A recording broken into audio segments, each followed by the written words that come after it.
মসজিদের মধ্যে দাঁড়িয়ে বক্তব্য দিতেন। আমার নবী মুস্তাফা একটা শুকনো খেজুর গাছকে ধরে বক্তব্য দিতেন। বলুন সুবহানাল্লাহ। দুই জাহানের বাদশা নবী, রাহমাতাল লিল আলামিন নবী যখন কয়েকদিন এইভাবে সেই শুকনো খেজুর গাছ ধরে বক্তব্য দিতে লাগে, কয়েকদিন পর একজন মহিলা সাহাবী আমার নবী মুস্তাফার দরবারে একটা মেম্বার নিয়ে উপস্থিত হয় আর আমার নবী মুস্তাফাকে বলে, ইয়া রাসূলুল্লাহ, ইয়া হাবিবাল্লাহ নবী গো, আপনি যে শুকনো গাছটাকে ধরে বক্তব্য দিচ্ছেন গো নবী, ইয়া রাসূলুল্লাহ, ইয়া হাবিবাল্লাহ নবী গো, আপনি যে শুকনো খেজুর গাছটাকে ধরে বক্তব্য দিচ্ছেন গো নবী, আমরা সবাই আপনার বক্তব্য শুনি, আমরা সবাই আপনার খুতবাকে শ্রবণ করি। ইয়া রাসূলুল্লাহ, ইয়া হাবিবাল্লাহ নবী গো, আমি আপনার জন্য একটা মেম্বার নিয়ে এসেছি গো নবী। বলুন সুবহানাল্লাহ। সেই মহিলা সাহাবী আমার নবী মুস্তাফার জন্য মেম্বারের প্রযুক্তি করেছেন মুআজ্জাজ, যে মেম্বারের মধ্যে দাঁড়িয়ে আমরা এখন বক্তব্য দিই, জুম্মার দিনে খুতবা পাঠ করি। আমার নবী মুস্তাফা যখন সেই মেম্বারকে দেখেছে, আমার নবী মুস্তাফা সেই মেম্বারকে পছন্দ করেছে মুআজ্জাজ, আর পছন্দ করার পর আমার নবী মুস্তাফা তখন সেই মেম্বারের মধ্যে দাঁড়িয়ে বক্তব্য দিতে শুরু করেছে, নিজের সাহাবীদেরকে খুতবা দিতে শুরু করেছে মুআজ্জাজ।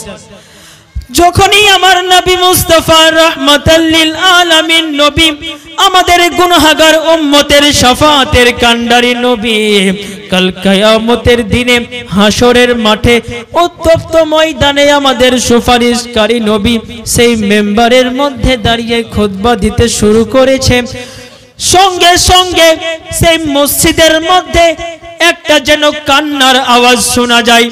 সমস্ত সাহাবীরা সেই মসজিদের চারদিক দিয়ে ঘুরে দেখে কে যেন কান্না করছে, চারদিক দিয়ে তাকিয়ে দেখে কোথা থেকে যেন কান্নার আওয়াজ চলে আসছে।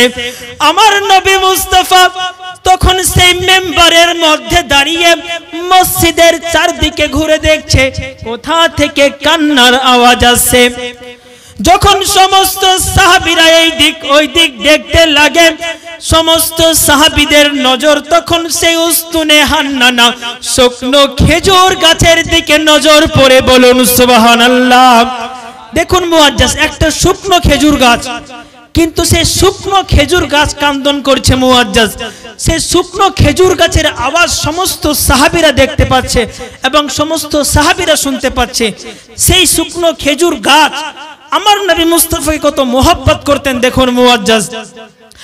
আমার নবী মুস্তাফা মেম্বারের মধ্যে দাঁড়িয়ে আছে, যখনই সেই শুকনো খেজুর গাছের আওয়াজ শুনেছে সঙ্গে সঙ্গে মেম্বার থেকে নেমে গেছে, আর সঙ্গে সঙ্গে মেম্বার থেকে নেমে সেই খেজুর গাছের কাছে গিয়ে উপস্থিত হয়, আর সেই খেজুর গাছকে গিয়ে জিজ্ঞেস করে, এ উস্তুনে হান্নানা,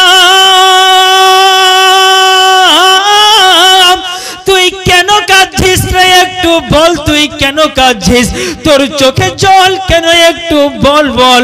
যখনই আমার নবী মুস্তাফা এইভাবে বলেছে, সঙ্গে সঙ্গে আমার নবী মুস্তাফার কথা শুনে সেই শুকনো খেজুর গাছ কাঁদতে কাঁদতে বলতে লাগে, ইয়া রাসূলুল্লাহ, ইয়া হাবিবাল্লাহ নবী গো, আমি উস্তুনে হান্নানা এই জন্য কান্দন করছি গো নবী। ইয়া রাসূলুল্লাহ, ইয়া হাবিবাল্লাহ নবী গো, আমার চোখ দিয়ে এই জন্য জল পড়ছে গো নবী। সুবহানাল্লাহ, আলহামদুলিল্লাহ। একজন বাবাজি 150 টাকা দান করেছে, যে আশা উদ্দেশ্য করে দান করেছে আল্লাহ পাক রব্বুল আলামিন তিনার দানকে কবুল করুক। সকলে মিলে বলি আল্লাহুম্মা আমিন। দেখুন মুআজ্জাজ, সেই শুকনো খেজুর গাছ তখন আমার নবী মুস্তাফাকে বলতে লাগে, ইয়া রাসূলুল্লাহ, ইয়া হাবিবাল্লাহ নবী গো, আমি উস্তুনে হান্নানা, এতদিন আপনি আমার গায়ে হাত রেখে খুতবা প্রদান করতেন, ইয়া রাসূলুল্লাহ, ইয়া হাবিবাল্লাহ, আমি আপনার মুখ থেকে আল্লাহর বাণী শুনতাম, ইয়া রাসূলুল্লাহ, ইয়া হাবিবাল্লাহ নবী গো, আপনি রাহমাতাল লিল আলামিন নবী, আপনার রহমতের হাত আমার প্রতি পড়তো। ইয়া রাসূলুল্লাহ, ইয়া হাবিবাল্লাহ নবী গো, আজকে আপনি আমার কাছ থেকে দূরে হয়ে গিয়েছেন গো নবী। ইয়া রাসূলুল্লাহ, ইয়া হাবিবাল্লাহ নবী গো, আমি উস্তুনে হান্নানা আল্লাহর বাণীকে শুনতে পাচ্ছি না। ইয়া রাসূলুল্লাহ, ইয়া হাবিবাল্লাহ নবী গো, সেই ব্যথায় আমি উস্তুনে হান্নানা অঝর নয়নে কান্দন করতে শুরু করেছি। দেখুন মুআজ্জাজ, সেই উস্তুনে হান্নানা কেমন আশিকে রাসূল ছিলেন মুআজ্জাজ সামাইনে کرام। সেই উস্তুনে হান্নানা আমার নবী মুস্তাফাকে কত ভালোবাসতেন মুআজ্জাজ।